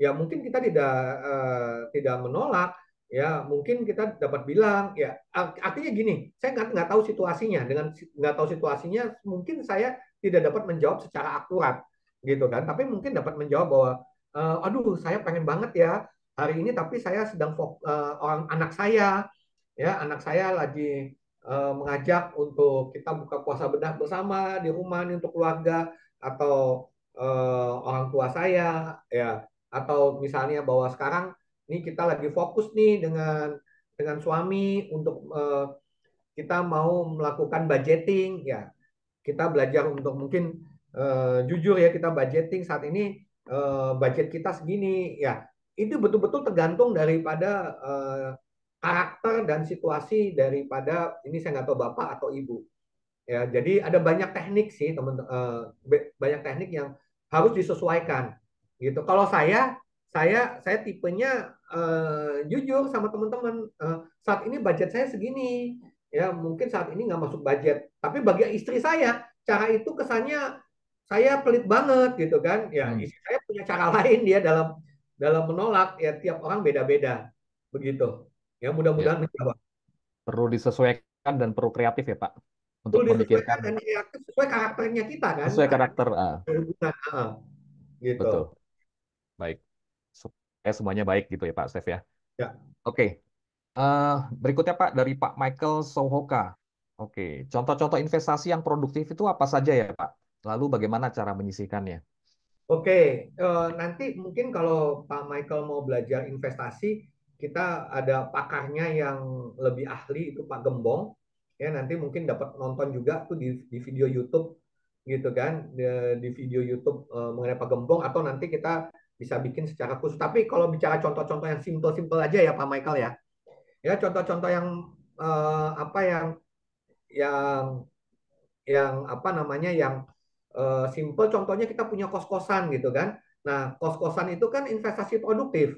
Ya, kita punya kos-kosan lalu di tempat yang tepat tentu saja ya, di tempat yang tepat ya, lalu tiap bulan kita mendapatkan hasil dari uang kos itu. Nah, itu namanya investasi yang produktif. Atau kita beli properti nih, beli rumah, apartemen, tapi apartemennya bisa disewakan lagi gitu. Jadi kita memang cari apartemen-apartemen yang laku gitu ya, kita beli harganya murah dan bisa disewakan. Ya. Ya, lalu kita beli saham-saham kan ada saham-saham yang apa istilahnya ya, saham yang nggak gejolak naik turunnya itu nggak tinggi gitu ya. Gejolak naik turunnya nggak tinggi tapi dia tiap 3 bulan atau berapa bulan sekali ngasih dividen. Nah, itu produktif contohnya Pak Michael. Ya, obligasi itu salah satunya gitu ya. Bisnis franchise pun sebenarnya termasuk investasi yang produktif dengan catatan franchise-nya franchise yang benar. Artinya franchise yang benar itu memang franchise yang sudah diteliti, sudah menghasil. Jadi memang uh, hasilnya ada. Jadi sekarang ada banyak franchise-franchise murah, tapi ternyata juga hasilnya untung. Tapi kalau kita beli franchise, contohnya ya, kita beli franchise Kentucky Fried Chicken, kita beli franchise-nya McDonald, kita beli franchise-nya Indomaret, Alfamaret, itu sudah pasti menguntungkan. Gitu. Hmm. Hmm. Setahu saya, Alfamaret itu hanya menjual eh, outlet yang sudah laku gitu. Jadi Hmm. bukan Anda beli outlet baru, tapi dia menjual kepada Anda outletnya yang sudah laku gitu kan. Nah, itu kan berarti memang investasi yang produktif gitu ya. Ada banyak yang lain ya, tapi saya hanya berikan contoh-contoh sederhana gitu ya. Mudah-mudahan menjawab Pak gitu Michael ya. Oke, ya. prinsipnya sih kalau untuk investasi kita berinvestasi untuk di instrumen yang kita ngerti ya Pak Step ya, yang Betul, kita paham. itu. Kalau Ya. kita ngerti gitu kan, Mm-mm. mau saham, mau kripto pun itu jadi produktif tuh. Ya. Jadi kita dapat memilih di sana, kita dapat mencari di sana mana investasi yang dapat bikin arus kas masuk buat kita gitu ya Pak ya, arus kas Betul, betul. positif. Dan kita betul-betul Oke. paham cara mainnya dan memang Ya. sudah sangat paham. Nah, itu menjadi investasi produktif. Betul. Ya. Thank you, Ya. Pak Daniel. Ya, untuk info tentang investasi, Pak Michael dapat lihat di uh, channel YouTube kita. Ada beberapa materi yang mungkin nanti dapat Bapak lihat di sana, dapat dapat jawaban dari uh, pertanyaan Bapak lebih lengkap lagi. Oke, Pak Michael, semoga menjawab. Berikutnya, Ferry Nurhayati, materinya bagus, Pak Stef, bagus banget. Kalau boleh minta materinya untuk bahan pengingat, ini dibagikan ya, Pak, materinya ya. Bagikan, memang memang dibagikan, Pak, Oke. Bu Ferry, terima kasih. Memang tadi Ah, materinya sengaja banyak supaya memang nggak dengan dibaca lagi dapat ingat lagi. Ya, dapat paham lagi. Oke. Baik, pertanyaan dari Bu Ferry, Pak. Suka ya, bingung membedakan kebutuhan yang memang perlu dengan keinginan yang berasa butuh. Makasih, Pak. ya. Tadi saya sudah memberikan contoh, Bu Ferry, ya, makan itu pasti butuh. Ya, tapi Hmm, makan kaki itu sudah keinginan kan begitu ya, gitu. hmm. Intinya kalau kebutuhan itu adalah sesuatu yang memang diperlukan, gitu kan, paling nggak Dasar untuk gitu, Pak. hidup, ya, untuk hidup, gitu kan. Saya saat ini handphone ini masih perdebatan nih, bahkan masih perdebatan nih. Handphone ini kebutuhan atau keinginan? Ini perdebatan. Ada yang bilang kebutuhan Pak, kalau nggak ada handphone nggak bisa hidup. Tapi ada orang yang lalu puasa nggak pakai handphone seminggu dapat hidup tuh, gitu. Jadi kalau Betul kita juga. merasanya itu kebutuhan, gitu. Tapi Ya, ternyata itu keinginan. Tapi pada waktu contohnya pendidikan itu penting, gitu. Pendidikan itu penting. Lalu kita memang belajarnya lewat Zoom, maka handphone menjadi penting, jadi kebutuhan. Nah, tapi pertanyaan berikutnya, apakah handphonenya harus merek tertentu? Gitu. Handphone dengan jenis apa yang lalu ya. memenuhi kebutuhan kita? Ya, jadi memang kita perlu belajar, Bu Ferry, gitu kan. Intinya adalah eh, apa ya namanya? Banyak orang, saya dulu merasa bahwa mobil itu kebutuhan, gitu Hmm. kan. Nah, lalu saya belajar untuk tidak pakai mobil. Memang nggak gampang loh itu, waktu itu saya butuh waktu 3 bulan loh puasa tidak pakai mobil, belajar Hmm. pakai online gitu kan. Lalu saya hitung-hitung, wah ternyata lebih murah jauh gitu loh pakai online gitu kan. Terus udah gitu belajar pakai transportasi umum. Ternyata nyaman juga, ternyata kreatif tuh saya. Saya tahu tuh apa namanya transportasi umum yang bisa duduk, yang enak, yang nyaman gitu kan. Lalu pakai Grab yang nyaman. Akhirnya saya jual mobil saya. Saya hanya punya satu hanya untuk istri saya aja karena istri saya nggak terbiasa. Jadi itu latihan sih Bu. Gitu. Kalau saya nggak pakai ini, saya masih bisa hidup nggak? Saya masih bisa kerja nggak? Saya masih bisa produktif nggak? Soalnya pertanyaannya sesederhana itu sebenarnya. Gitu. Kalau saya ternyata masih bisa produktif, berarti itu keinginan. Gitu. Hmm. Mudah-mudahan terjawab ya Bu Ferry. Hmm. Jadi kembali lagi kepada tujuannya ya, Pak. Tujuan yang mau Ya, kita capai sebenarnya apa goalnya dari ya, apa vestingnya gitu ya, Pak. ya, betul. Oke. Bu Ferry semoga menjawab. Kalau masih belum jelas, boleh mungkin ketik lagi pertanyaannya. Oke, berikutnya dari Supriyati, Ibu Supriyati. Eh, Pak Step tadi katakan jangan pakai kartu kredit, padahal kadang-kadang ada cicilan 0% atau untuk transaksi hanya bisa dengan kartu kredit tertentu. Gimana tuh Pak? Ya, Itu coba dijelaskan eh, Pak Budi juga nih tadi. aduh, aduh ini saya jadi gemeter nih. Ada tugas saya nih Pak Budi di Masternya, sini. masternya ada di sini nih. Ini harusnya Pak Budi yang menjawab bukan saya Jadi Pak ini. Budi jawab ya. Oke, Eh, ini berarti Pak Budi kasih ke Pak Step nih, giliran nih. Silakan Pak. Ya, jadi yang saya maksud jangan itu adalah lebih pada konteks puasa, Bu. Gitu kan. Nah, pada Hmm. akhirnya kan pemakaian kartu kredit itu kan juga perlu bijaksana. Gitu kan. Jadi kalimat jangan itu kan konteks puasa ya, kembali lagi konteksnya puasa. Nah, tapi kalau kalimat jangan pun dalam konteks berhutang, Bu. Bukan dalam konteks pembayaran, kan beda ya. Kartu kredit untuk berhutang sama kartu kredit untuk pembayaran itu dua hal yang berbeda gitu kan. Kalau cicilan 0% bagi saya itu adalah strategi membayar. Ya, itu boleh, nggak ada masalah. Karena strategi membayar kan, cicilan 0% gitu kan. Atau kita kita beli pakai kartu kredit tapi bulan depan pasti bayar. Ya, itu nggak masalah, Bu. Gitu kan. Kadang-kadang dapat diskon gitu kan. Wah, makan di sini pakai kartu ini dapat diskon 20-30%, ya pakailah, Bu. Karena itu strategi membayar namanya, bukan strategi berhutang gitu. Mudah-mudahan menjawab ya Bu Supriyati. Jadi yang saya maksudkan jangan pakai kartu kredit untuk berhutang. Berhutang pun dalam konteks yang tadi ada ada bunganya. Tapi kalau Hmm. cicilan 0% itu bagi saya bukan berhutang. Cicilan 0% bagi saya itu adalah strategi kita membayar dan itu silakan aja. Ya, Ya, mudah-mudahan oke. menjawab. Mudah-mudahan menjawab ya Pak ya. Kasih Oke, Pak. Pak Pak Budi Makasih. mungkin mau nambahkan gitu ya, Pak. Boleh Pak. Iya, Pak Budi kalau mau menambahkan silakan Kalau Pak. Pak Budi jika ada Waduh, jadi ikutan ini, Bro. Iya Pak, aduh kan biar lengkap Pak, biar lengkap kita. biar lengkap Silakan Pak Pak. Budi. Saran saya, ini istilahnya Pak Steve itu luar biasa sekali.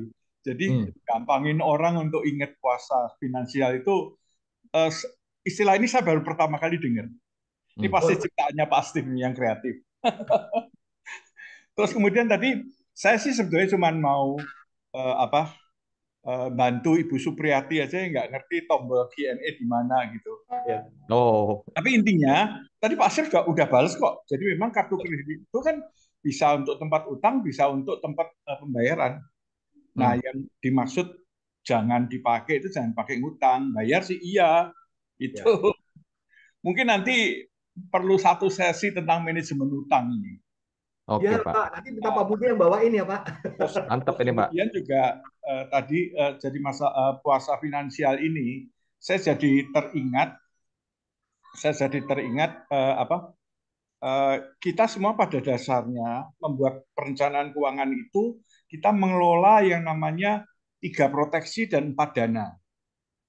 3 proteksi harus didulukan kalau menurut saya. Meskipun kadang-kadang ada yang bisa berjalan bersamaan dengan 4 dana ini. 3 proteksi itu gini, urutannya nggak boleh diubah-ubah. Satu adalah Hmm. proteksi kesehatan, Hmm. itu harus punya itu, BPJS apalagi. Ya kalau Betul. nggak mampu beli asuransi kesehatan komersial ya BPJS saja. Ya.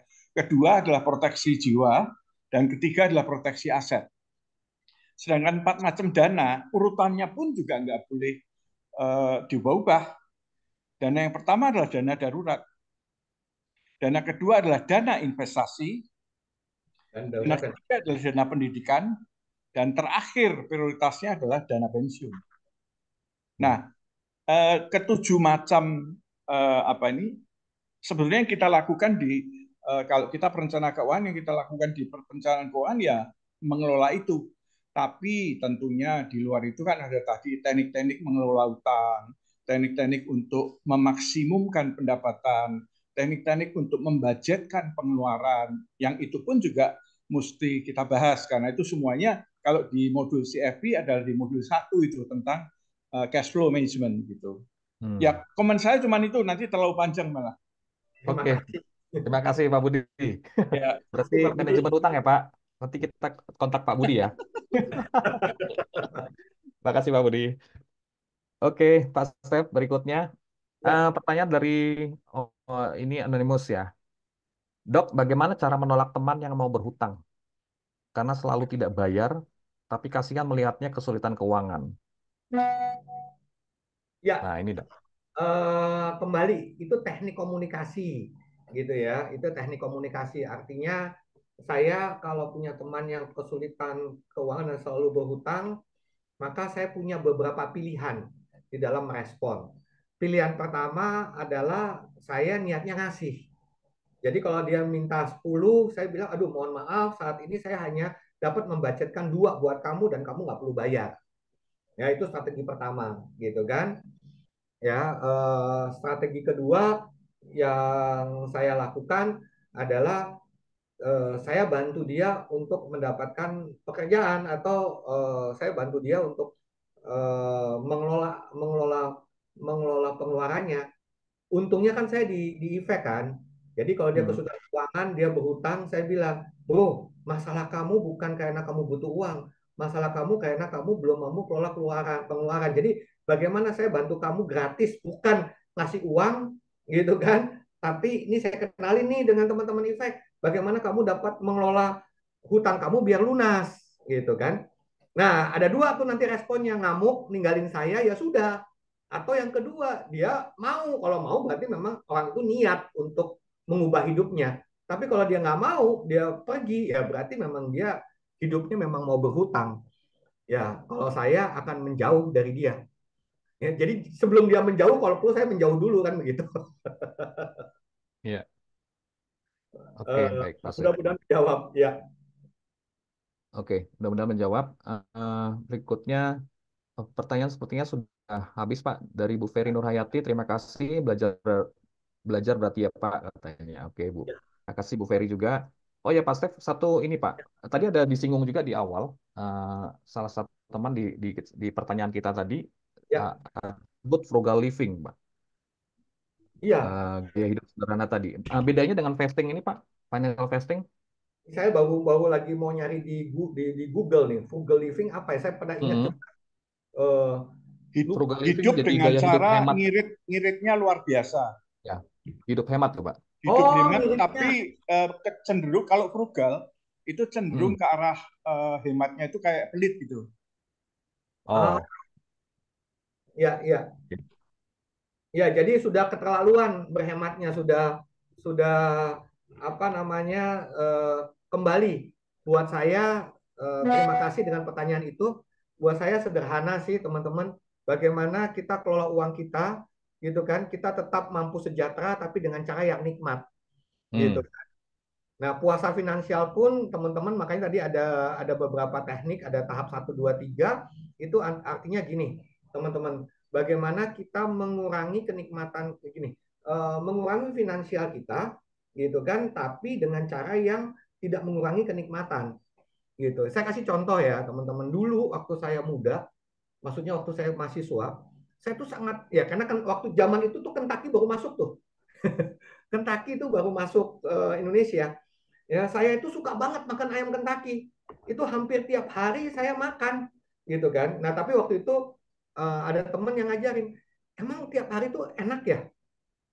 Nah, dari situ saya belajar tuh yang dari tiap hari saya seminggu sekali, gitu kan. Nah, ternyata dengan saya mengurangi dari setiap hari jadi seminggu sekali, ya, setiap kali makan itu nikmatnya double. Hmm. Gitu. Nah, di situ yang saya maksud teman-teman. Lebih hemat, tapi kenikmatan kita memakannya atau kenikmatan kita memakainya itu tidak berkurang, tapi nikmat. Jadi bagaimana kita mengelola uang kita dengan nikmat.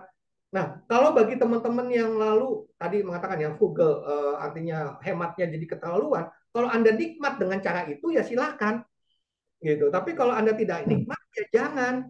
Karena kan di Hmm. dalam kehidupan ini kita perlu balance gitu loh antara kebutuhan, keinginan dan bagaimana kita menikmati hidup ini. Tapi menikmati hidup ini jangan lupa kita perlu memikirkan masa depan kita. Masa depan kita ini perlu dipersiapkan sehingga kita membentuk yang namanya passive income.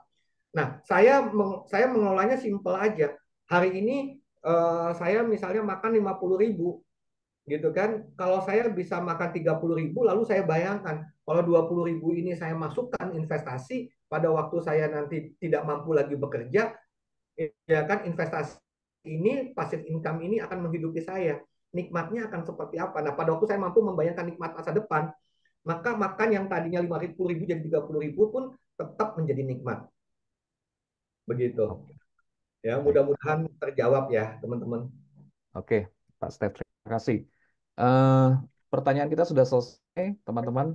Terima kasih Oh, atas ini partisipasinya. Saya akan bagikan sedikit pengumuman Oh, sebelum kita. masih ada Ya. satu pertanyaan dulu tambahan. Oke. Silakan, silakan. Pertanyaan. Ada di kolom Q&A. oh, oke, oke, oke. Saya baca nih. Oke, sorry. Saat Oh, memilih menjauh dari teman, artinya sebagai pengambil keputusan, siap diomongin dan dianggap jelek ya, Dok. Itu ya pertanyaannya ya, Pak Mario ya? ya, ya betul, Pak Steph. Oke, ya, begini, dengan Ibu Sri. Bu, kita hidup kalau bergantung dari pandangan orang terhadap kita, kita akan menderita. Karena apapun yang kita lakukan, pasti ada orang yang menganggap kita jelek. Hmm. Ini bagi saya ya, artinya saya belajar kalau saya hidup untuk menyenangkan orang lain, untuk menyenangkan semua orang, untuk dianggap baik oleh semua orang, pada akhirnya gitu kan selalu ada orang yang menganggap saya tidak baik kan begitu. Nah, Betul. karena itu di dalam NLP saya belajar untuk punya yang namanya value. Value itu apa yang paling penting dalam hidup saya, gitu kan. Nah, tentu saja setiap orang berbeda-beda, tapi kalau ibu tanya sama saya apa sih yang paling penting buat eh, buat buat saya, satu pasti keluarga saya penting, begitu kan. Mempersiapkan masa depan keluarga itu penting, mempersiapkan masa depan saya itu penting. Lalu hubungan saya dengan teman-teman apa yang paling penting?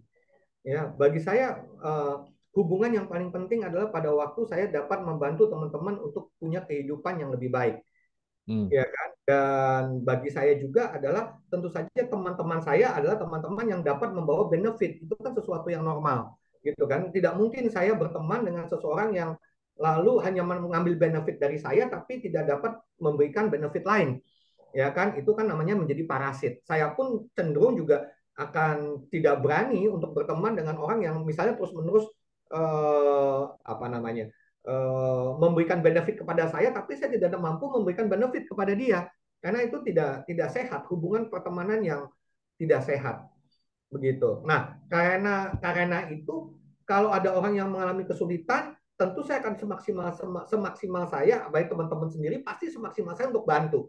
Tapi pada waktu teman saya sudah saya lihat, wah ini menjadi parasit, itu kan berbeda, gitu. Artinya gini, kalau saya teman saya tahu seorang ini benar kerjanya benar, tiba-tiba karena satu dan lain hal dia bangkrut.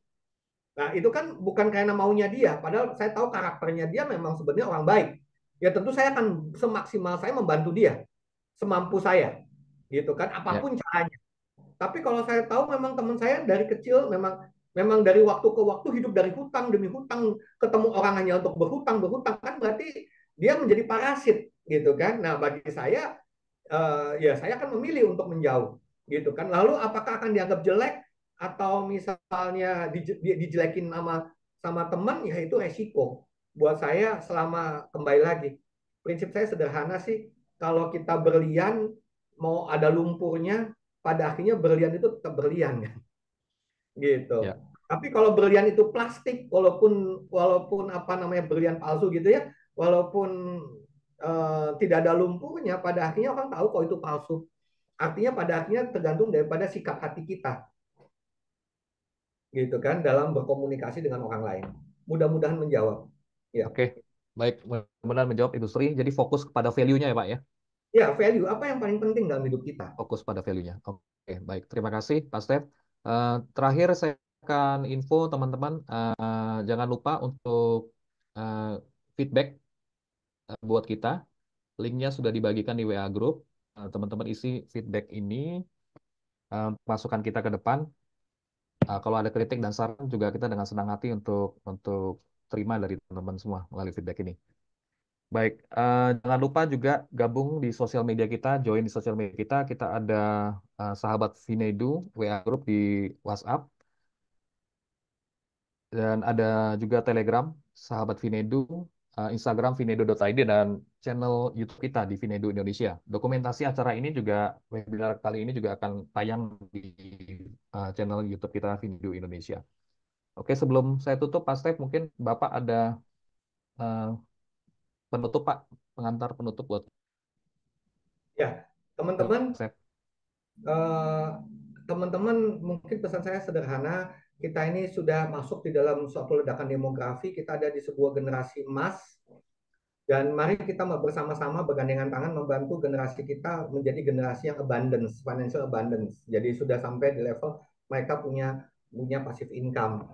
Ya, nah bagi teman-teman yang tadi punya kesulitan dengan keuangan, punya kesulitan dengan bagaimana berkomunikasi, terutama bagi teman-teman yang punya hutang, kami teman-teman di Efek akan bersedia membantu Anda secara cuma-cuma untuk membantu melakukan refinancing atau financial recovery, gitu kan. Nah, untuk puasa finansial, teman-teman, memang saya sangat menganjurkan, ayo kita bersama-sama di bulan puasa ini, selain puasa yang biasa kita lakukan, tapi kita juga belajar puasa finansial, karena itu juga sangat bermanfaat untuk kita mengubah habit kita, ya, mengubah kebiasaan kita, ya, di dalam berbelanja, ya. Dan mari kita rasakan nikmatnya. Kembali lagi, pada waktu berpuasa tergantung daripada kondisi keuangan Anda dan kondisi kebutuhan Anda. Jadi kalau teman-teman biasa tadilah, kalau Anda mampu memotong budget 10% dari pengeluaran harian Anda, bagus. Anda dapat potong 20%, bagus. Ya, kalau Anda mampu potong 50%, keren kan gitu ya. Tapi kembali lagi untuk kepentingan teman-teman. Dan itu lakukan selama 21 hari. Kenapa? Karena penelitian mengatakan kalau 21 hari itu kita sudah bisa merasakan nikmatnya. Dan pada saat yang sama, kalau sudah 21 hari, biasanya habit kita sudah berubah. Nah, kalau habit kita sudah berubah, tinggal teman-teman yang putuskan mau lanjutkan atau teman-teman mau kembali ke awal. Itu 100% keputusan di tangan teman-teman. Ya, dan teman-teman juga boleh ajarkan ini kepada teman-teman yang lain karena nanti materinya kita akan share kepada teman-teman. Terima kasih.